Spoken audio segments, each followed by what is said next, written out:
You Alone Can Rescue is one of those songs, and particularly in the version that we're going to look at, which gives you a great opportunity to just do something different. So often we're used to playing chords and marking chords, but in this we're going to be looking at little riffs and little lines that we can play in different parts of the song. So it's completely unlike the normal piano parts that we play for so many pieces. We'll go through the backing track and I'm going to pick out some of what the keyboard is doing, just so that you've got the opportunity to hear it, and then we'll look at those lines. So actually this is a combination of quite a number of simple things. If we aim to play the exact lines that we hear, it might take some time to remember. But approximations of these lines and equivalents of these lines are what we're looking for if we play a keyboard part rather than a piano part, and that might be something that you'd like to try to apply to other pieces.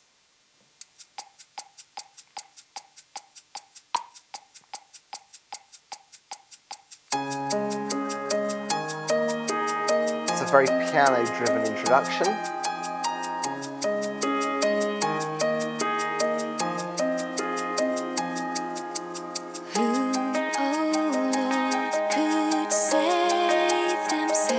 And then you can really clearly hear the little riff being played by the piano at the top here. Our shame was deeper than the sea. Your grace. It's a repeating pattern. Note it comes to an end here and stop before starting again. Banding, but that repeating pattern's still happening. But let's just isolate it so that you can hear it. So it's one repeating line and then single notes underneath that. So rather than the whole scope of what a piano can play, just that little bit. Let's come into the chorus. As we go into the chorus, piano drops out entirely and we have Hammond organ in there. So really sustaining through the chords and helping to pad the whole sound out.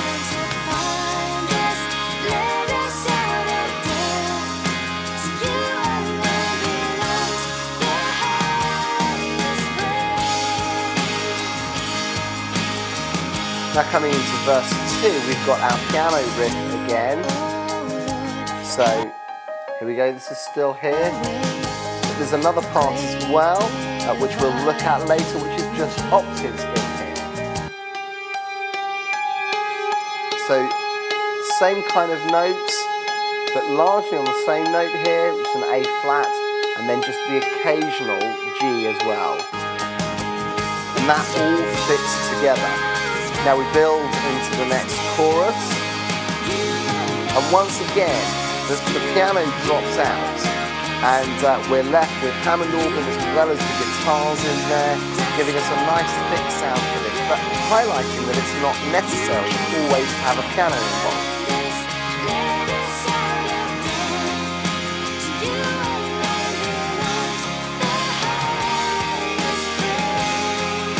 Just notice how the Leslie speaker is on and off, or fast and slow on the Hammond organ as it goes through here, the speed changing.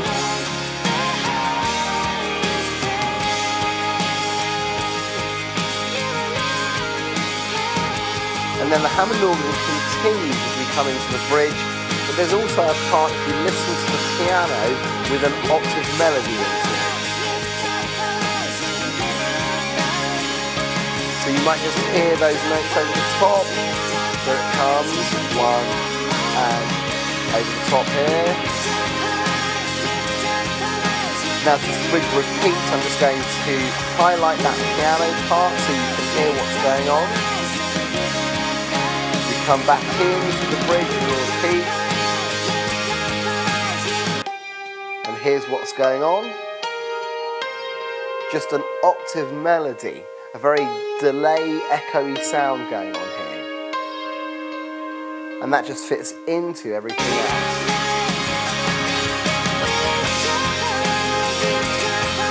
And then at the end of this bridge, the song comes to a close.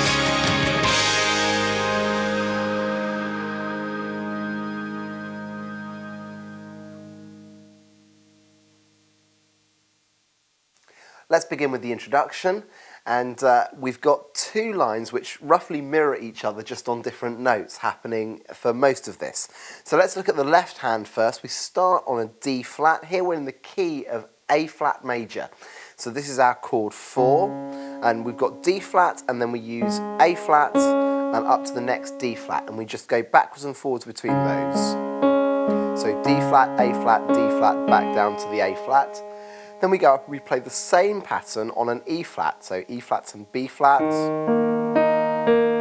And then we go up and we play the same pattern on an F, so F, C, F. And we play it twice there.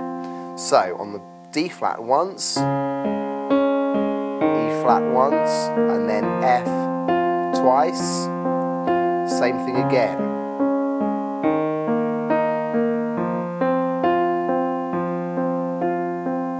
So we just hear that line. Now, over the top of that, this is what happens. We have...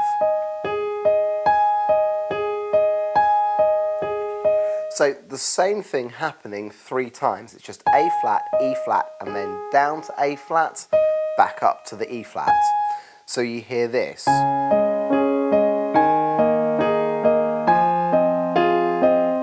Now on that 4th time, the line at the top changes. So rather than just playing this again, we play a little melodic line, A flat, G, A flat, B flat. So A flat, then G, A flat, B flat. So it sounds like this.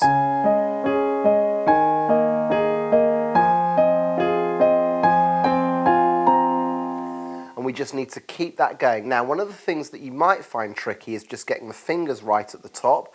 So we'll start off with our little finger, second finger, and then thumb.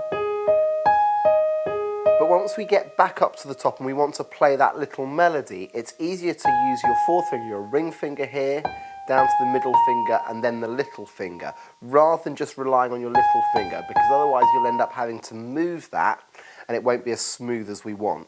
If you find it easier, you can start playing with your ring finger up there all the time.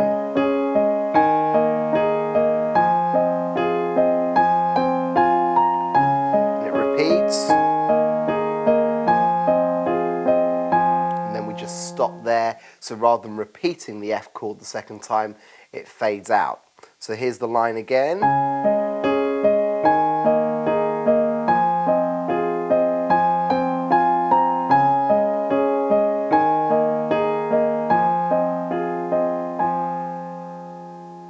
And then that flows in to the first verse.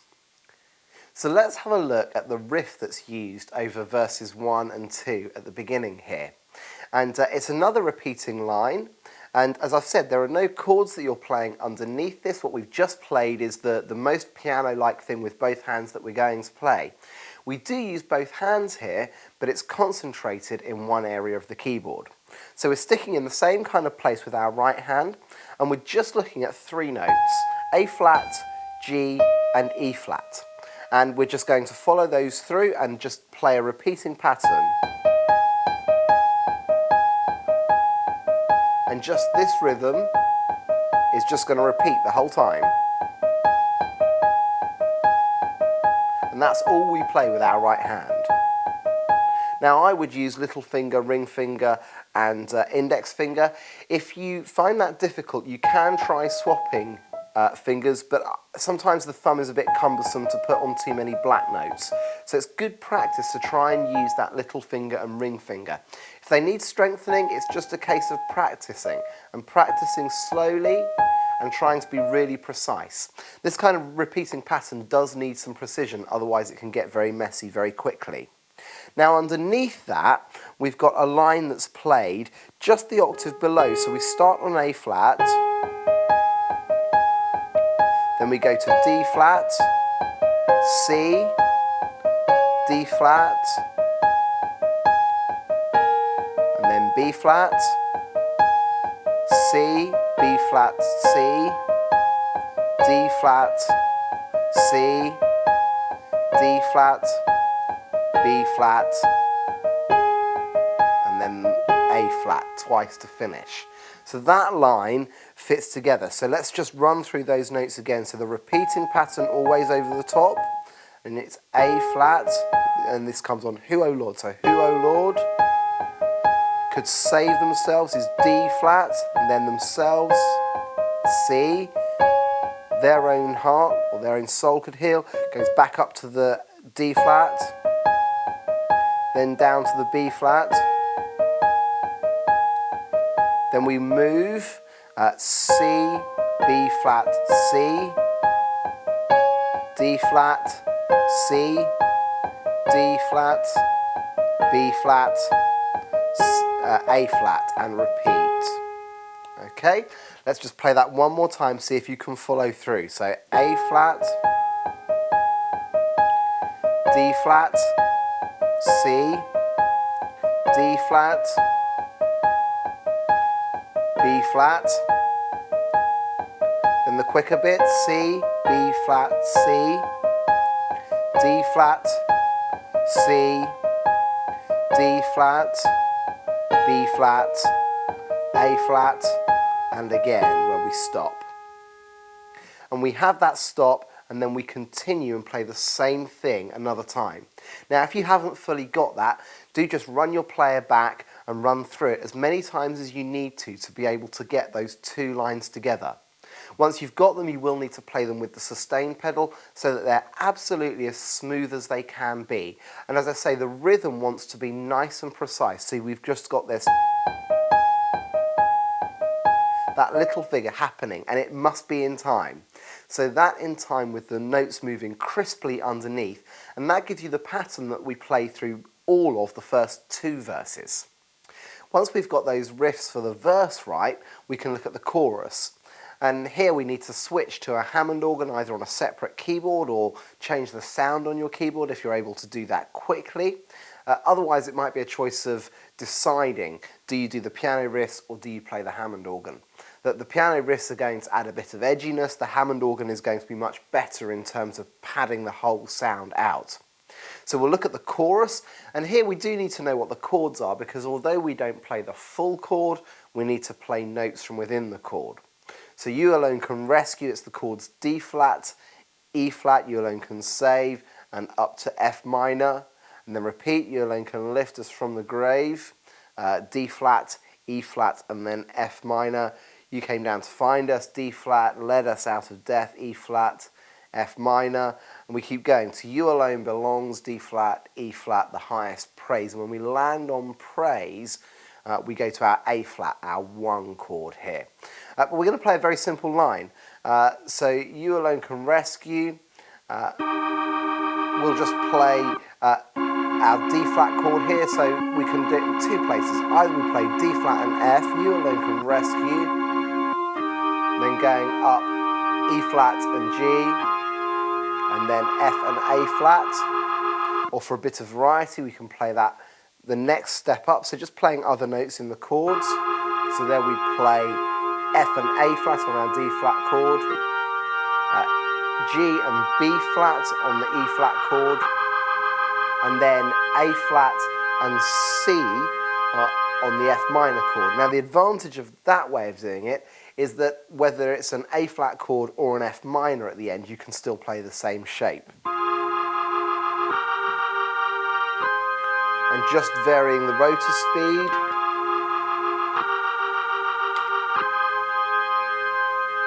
And it's just a case of playing with the chords.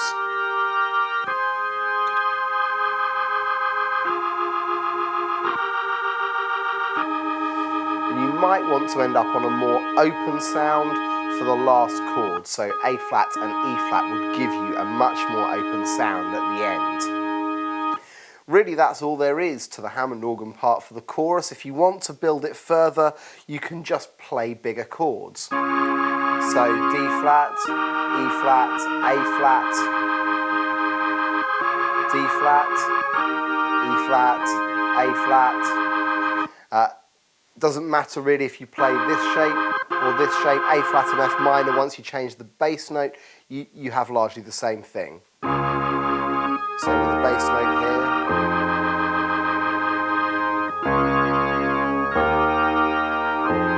This is going to F minors, but still playing that A flat shape over the top.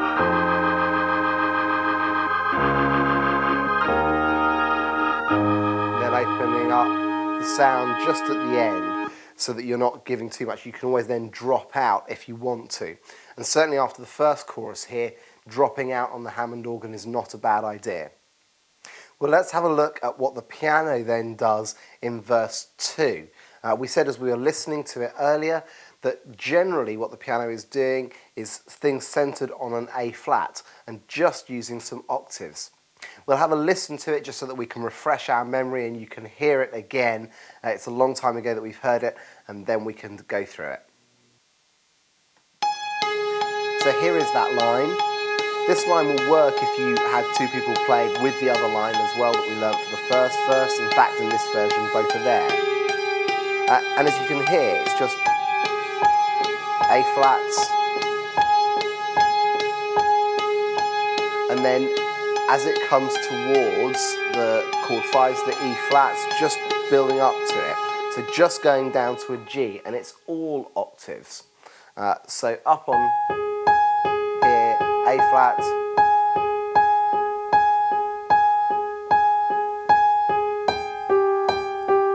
down to the G, and back up to the A flat. It's a very simple line, and as I say, that will work with the other line. It's just another way of building things. Again, noticing nothing going on lower down, we're just building up as we go through.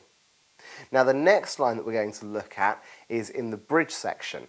And here we have those octaves in the piano, and it forms a melodic line. So let's have a listen to those again, just on their own, and then we'll listen to them with just some vocals and guitar so that you can hear them in context, just so that we can get a hold of what's going on, and then we'll go through the notes in them. So let's listen to this piano part. This is the part the piano plays in octaves. It's a very resonant, echoey sound. If you can reproduce that, not a bad idea too for this kind of line. And you just hear how it comes in, leaving lots of space, and then just on the beat. Let's bring the voice and the acoustic guitar in so we can hear how those fit with it. So just in between these lines. And here.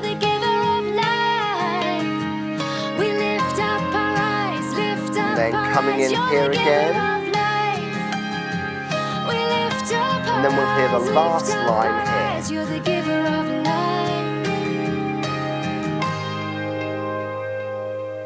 So some really simple lines just interspersed to add interest. Now let's have a look at how we play those lines.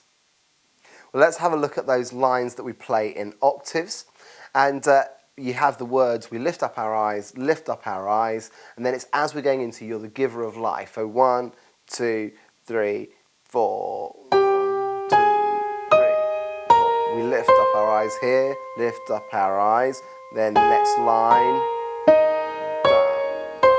So they're nicely on the beats, nice and easy to play with. Finding that place where the first one comes in is the main difficulty in terms of timing.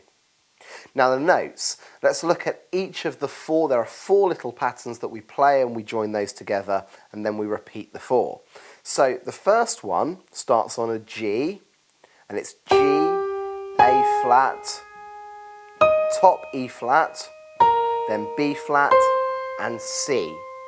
Let's run through that again. G flat, A flat, E flat, B flat and C. The next pattern is quite similar but starts in a different place. So we start on the A flat this time, and we do A flat, B flat, low E flat, up to the D flat, and then the C. Let's go through those notes one more time. So that's A flat, B flat, down to an E flat, up to a D flat, and then the C. So those 2 lines together, the first one starts on a G, G, A flat, E flat, B flat, and then C. Next one starts on the A flat, up to the B flat, down to the E flat, up to a D flat, and then a C. The third line starts again like the first line did on a G. So we go G and then A flat, and this time we take a big leap right up to a top G, and E flat, and then C. So low G, A flat, G, E flat, C. And then there's one last line. And this one starts right down on an E flat. And then goes up to the A flat, then G, and then E flat, and then C. Just do that one more time. Starts on an E flat, goes up to A flat, G, up to the E flat, and then down to the C. Now, you may need to run your player back to go through each of those lines. There are 4 of them and it's easy to confuse them. The main thing is that they're all landing somewhere where the chords are going. So you end up with all 4 together.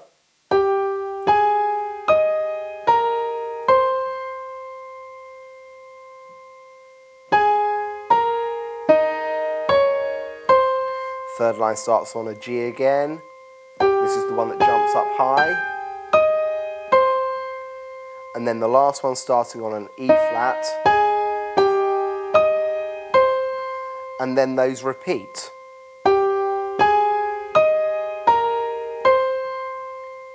Starting on the A flat for the second one. Back to the G for the third. And then the fourth one starts on E flat.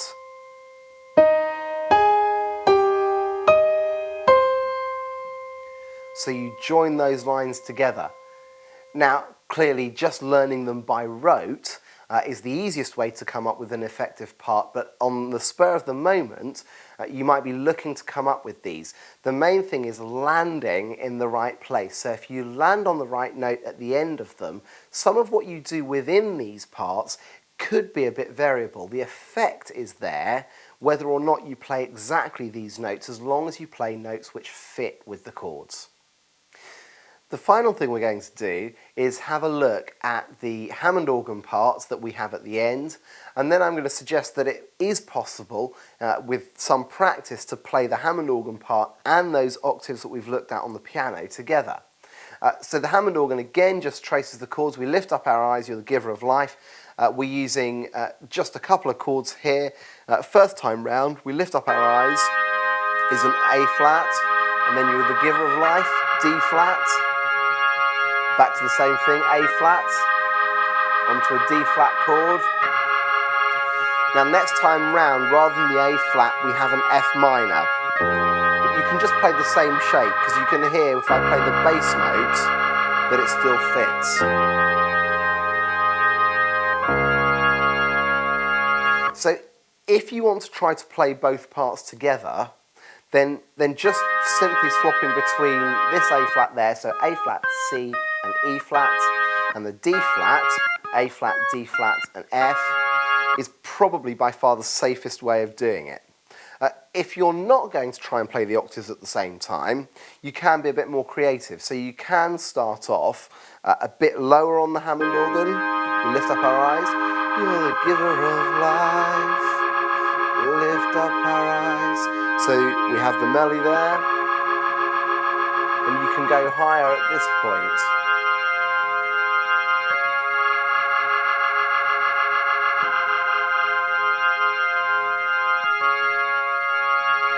Repeats, you can keep going higher.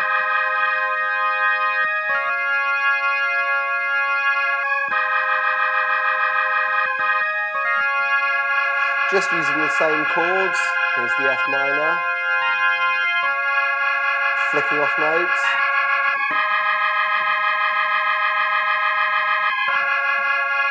And changing the Leslie speed. You probably wouldn't want to be doing too much of that rising up and down if you're going to try and fit parts together.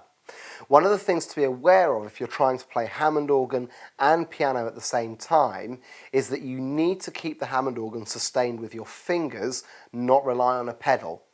So it is something that takes some practice to perfect, but it's certainly possible. Just so that you can see how this works, I'm going to play those two parts together. Now, it's a bit of a compromise whenever you do this, because certainly when you're standing up, as I am right now, it's difficult to use two pedals at once, so changing the rotary speed and using the pedal for what the piano is playing won't be possible for me. So I have to concentrate on one or the other. Now, the rotary speed is probably quite important, so my temptation is to concentrate on that one and not really worry about the pedaling for the piano. So I've added plenty of reverb to this piano sound. So although it won't be perfect, the effect will still be there if I'm not using the sustain pedal, and that will leave me free playing the Hammond organ with my left hand, still to change the rotary speed with my foot. So I'm just going to use those two basic chord shapes. So if we go from the beginning of that section, the Hammond organ comes in first, and then it's on the second chord that the piano comes in.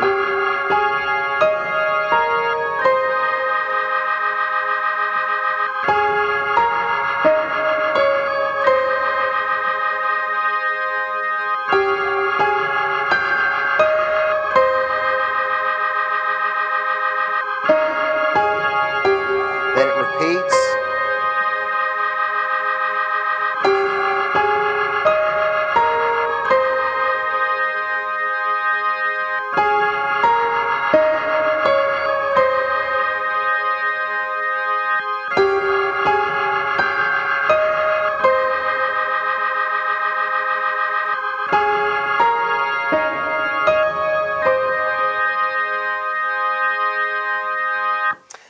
And just playing the two together could be quite effective in allowing you to build the song and still have that line at the end.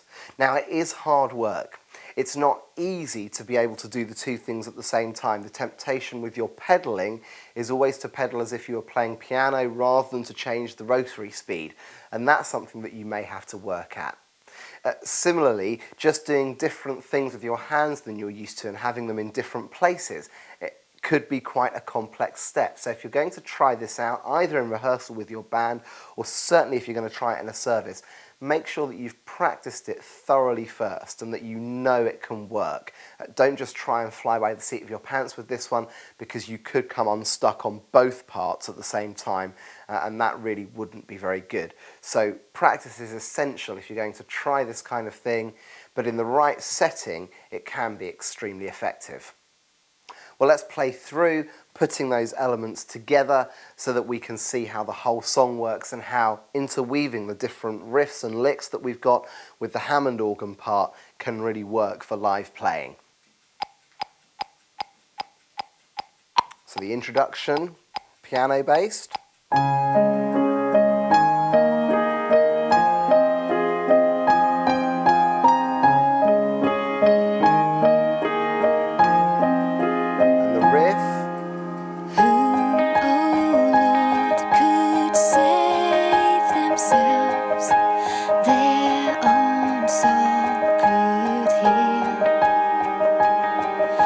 Shame was deeper than the sea.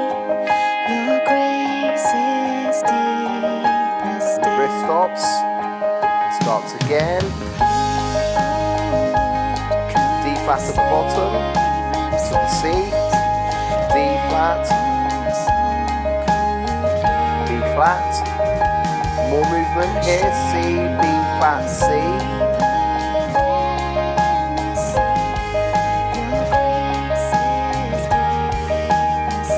Dropping onto the Hammond.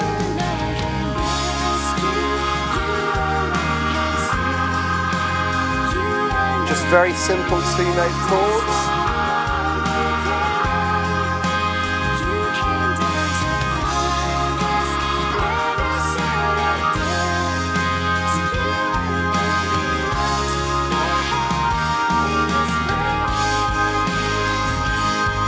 And back onto the riff.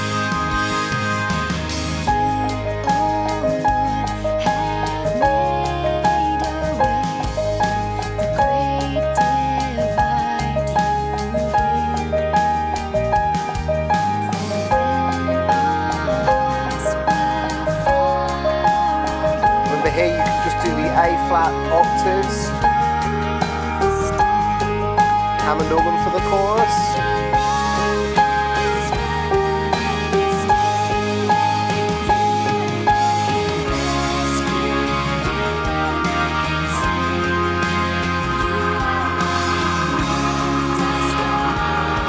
bigger chords here.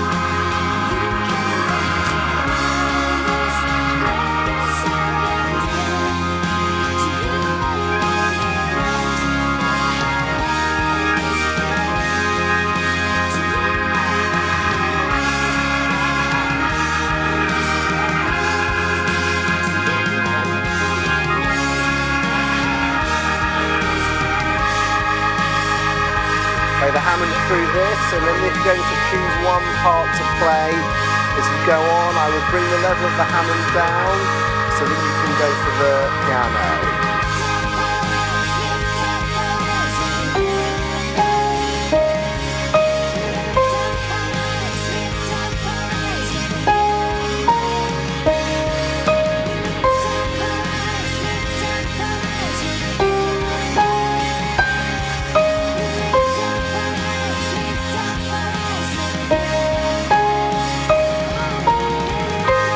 Both together if you want.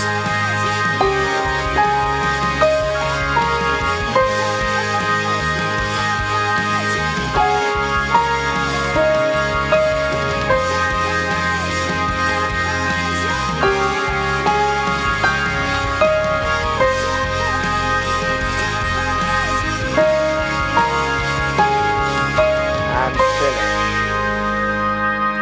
And you might want to fade the Hammond organ at that point.